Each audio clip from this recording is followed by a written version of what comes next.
김승환 교육감이 직권남용과 지방공무원법 위반 등의 혐의로 검찰에 소환돼 조사를 받았습니다. 기소에 자신감을 보이고 있는 검찰과 달리 김승환 교육감은 무죄를 확신하고 있습니다. 김제 씨가 제대로 된 문서나 협의도 없이 덜컥 새 궁도장부터 지었다가 수십억 원의 예산만 낭비했습니다. 한동안 주춤하던 AI가 다시 확산되면서 피해가 커지고 있습니다. 올겨울 피해는 역대 3번째 규모입니다. 조성된 지 40년이 넘은 익산 국가산업단지에 각종 지원시설이 잇따라 들어서면서 산단 활성화에 대한 기대감이 커지고 있습니다. 여러분 안녕하십니까? JTV 8시 뉴스입니다. 김승환 교육감이 오늘 검찰에 소환돼 조사를 받았습니다. 승진 인사에 개입해 직권을 남용하고 지방공무원법을 위반했다는 혐의입니다. 교육감은 무죄를 확신하고 있고 검찰도 기소에 자신감을 내비치고 있어 양측이 큰 온도차를 보이고 있습니다. 보도에 주창현 기자입니다. 김승환 교육감이 참고인 신분으로 검찰에 출석해 조사를 받았습니다. 승진 인사 과정에서 직권을 남용하고 근무 성적 평정에 부당 개입했다는 혐의를 받고 있습니다. 김 교육감은 무리한 감사에 의한 표적 수사로 규정하고 무죄를 확신한다고 밝혔습니다. 저는 혐의 사실에 대해서 단 1%도 인정하지 않습니다. 그것은 우리 존경하는 전북 도민들 앞에서 제가 맹세를 합니다. 검찰은 지난해 12월 전북교육청을 압수수색하고 인사실무자와 담당 국장을 차례로 불러 조사를 마쳤습니다. 검찰은 감사원의 고발 내용에 신빙성이 있다고 판단하고 인사 전횡을 전제로 수사해왔으며 기소에 강한 자신감을 내비친 것으로 알려지고 있습니다. 반면 전북교육청은 대가성이 없고 교육감이 결재 과정에서 단순히 의견 제시를 하는 건 인사 관행이라는 입장입니다. 또 시스템 인사가 정착돼 있어 교육감이 부당 개입할 여지가 없다고 주장하고 있습니다. 전북교육청의 인사는 한마디로 시스템 인사라고 생각하시면 될 것 같습니다. 오히려 이런 인사 시스템 때문에 전북교육이 지향하는 철학과 신념에 맞는 인재를 발탁하지 못한다는 지적이 있을 정도입니다. 같은 사안을 놓고 교육감과 검찰이 서로 다른 법리 해석을 내놓고 있어 앞으로 치열한 법정 공방이 이어질 것으로 보입니다. JTB 뉴스 조창현입니다. 김제 성산공원에 있는 홍심정은 수백 년 역사가 있는 궁도장입니다. 김제 씨가 성산공원을 개발하기 위해 이 궁도장 이전을 추진해 왔는데요. 제대로 된 협의도 없이 덜컥 새 궁도장을 지었다가 예산 낭비 논란이 일고 있습니다. 정원익 기자가 보도합니다.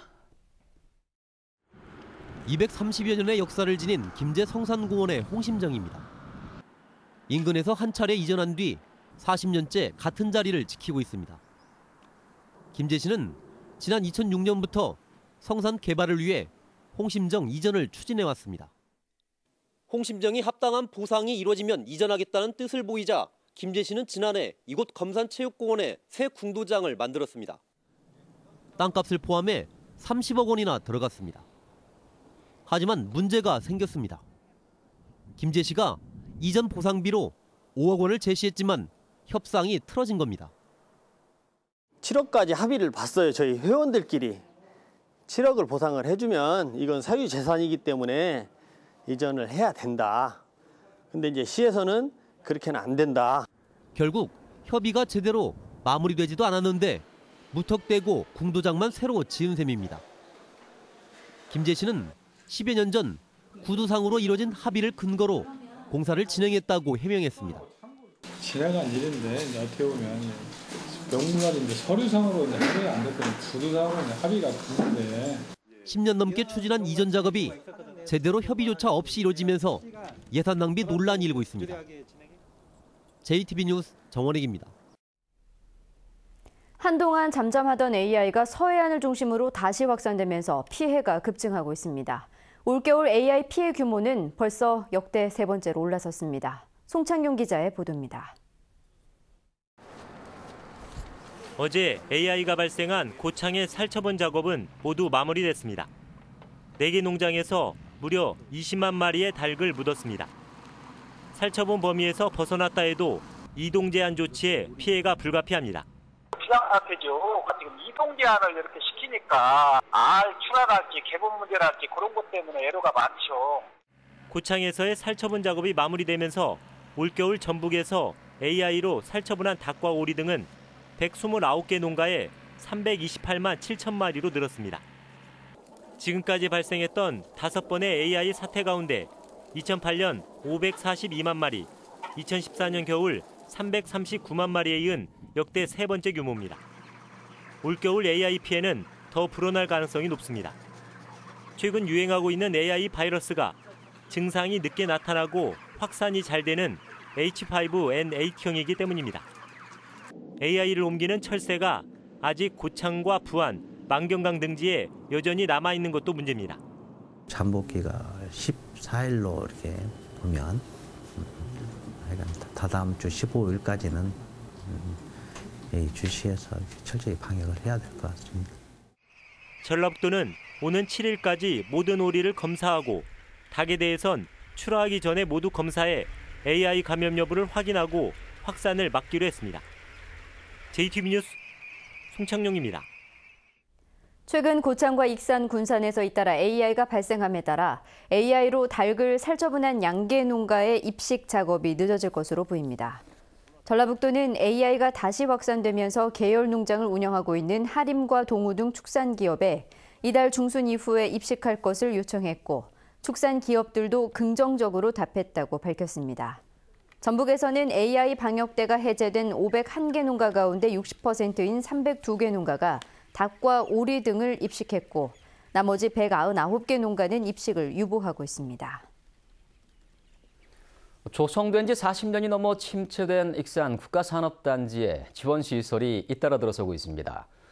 지난해 비즈니스 센터가 공사에 들어갔고 올 들어선 호텔과 컨벤션 센터 등이 지어질 예정이어서 기대가 커지고 있습니다. 김진영 기자가 보도합니다.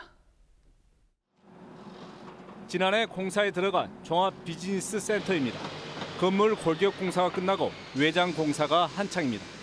오는 5월에 완공되면 3D 프린팅 지원센터와 한국조명연구원 등이 들어서 익산 국가산단 입주 기업을 지원하게 됩니다. 익산시와 산업단지공단은 500억 원을 투입해 추가로 호텔과 컨벤션 센터 등 지원 시설을 추진하고 있습니다. 익산시와 산업단지공단은 이번 달 안에 우선 협상 대상자로 선정된 민간 투자업체와 계약을 마치고 오는 4월부터 공사에 들어갈 방침입니다. 산업단지공단은 산업단지 환경 개선 펀드 200억 원을 지원하고 민간 투자업체는 300억 원을 자체 조달하게 됩니다.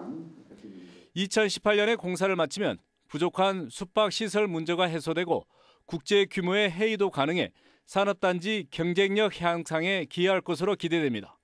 변변한 호텔이 하나 없어서 위주에서 바이어 들어와도 자고 갈 데가 없었습니다. 근데 드디어는 우리 익산에도 번듯한 호텔이 하나 생긴다는 게 큰 의미라고 생각을 합니다.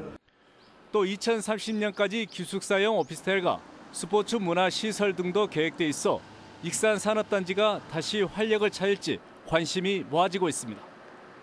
JTBC 뉴스 김진영입니다. 중국이 사드 배치에 따른 보복으로 한국 관광상품 판매를 금지해 전라북도의 중국 관광객 유치 계획에 차질이 불가피해졌습니다. 지난달 서울에서 올해를 전북 방문의 해로 선포한 전라북도는 중국 관광객을 유치하기 위해 한중 무술문화 교류 축제와 중국 단체 관광객 전문 식당 지정 등을 추진하고 있습니다.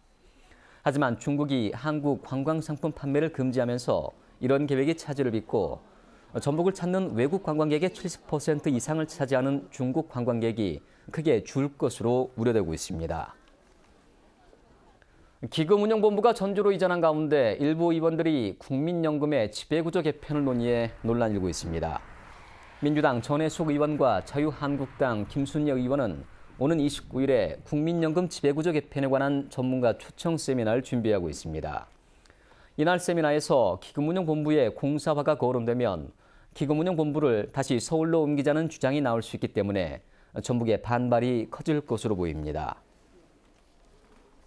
전주시가 올해 처음으로 전기자동차 구입 보조금을 지원합니다. 신청을 받은 지 3주 만에 올해 지원할 보조금이 바닥났습니다.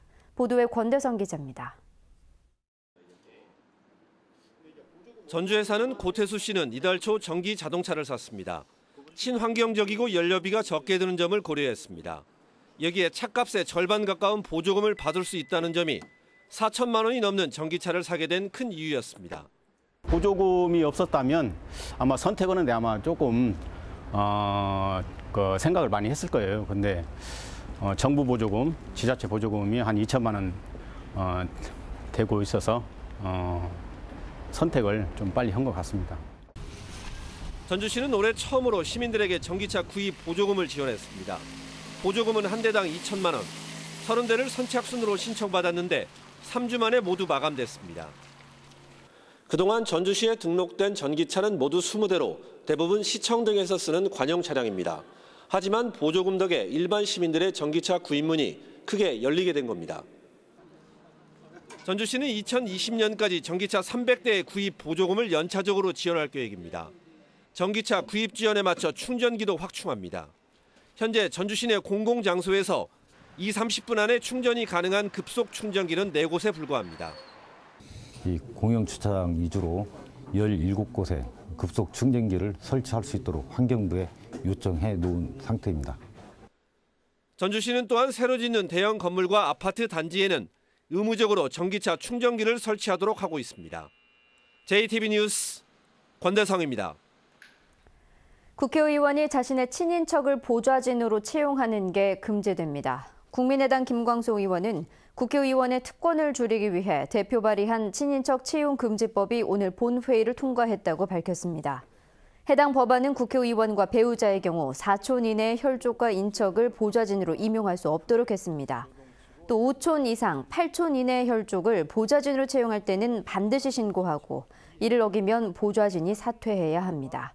지난해 친인척 셀프 채용 논란이 커졌을 때 전북에서는 조배소 의원과 안후영 의원이 친인척을 의원 면직했습니다. 전주시의회가 지방분권과 지방자치 발전을 위해 제도 개선을 촉구하는 결의안을 채택했습니다. 전주시의회는 결의안에서 지방분권형 개헌, 시군의원 선거의 정당 공천 폐지와 소선거구제 전환을 촉구했습니다. 또한 의정비 제도의 합리적 개선과 의회 사무국 직원의 인사권 독립도 주장했습니다. 전북경찰청은 상습적으로 여성 장애인을 성폭행한 혐의로 카페 매니저 43살 A모 씨를 불구속 입건했습니다. A씨는 지난해 1월부터 최근까지 지적 장애를 앓고 있는 카페 여직원을 상습적으로 성폭행한 혐의입니다. 이 카페는 전북의 한 자치단체가 사회복지시설의 운영을 맡겨 장애인을 우선 고용하는 곳으로 알려졌습니다. 전북은 오늘 임실 13.2도, 전주 11.7도 등 모든 지역이 10도를 웃돌았습니다. 밤부터는 짙은 안개가 끼는 곳이 많아 주의가 필요합니다. 주말인 내일도 대체로 맑겠습니다. 아침 최저 기온은 영하 4도에서 0도, 낮 최고 기온은 11도에서 14도로 오늘보다 조금 높겠습니다. 일요일인 모레도 낮 기온이 14도까지 오를 것으로 보입니다. 전주기상지청은 당분간 비 소식 없이 대체로 맑고 포근한 날씨가 이어질 것으로 내다봤습니다.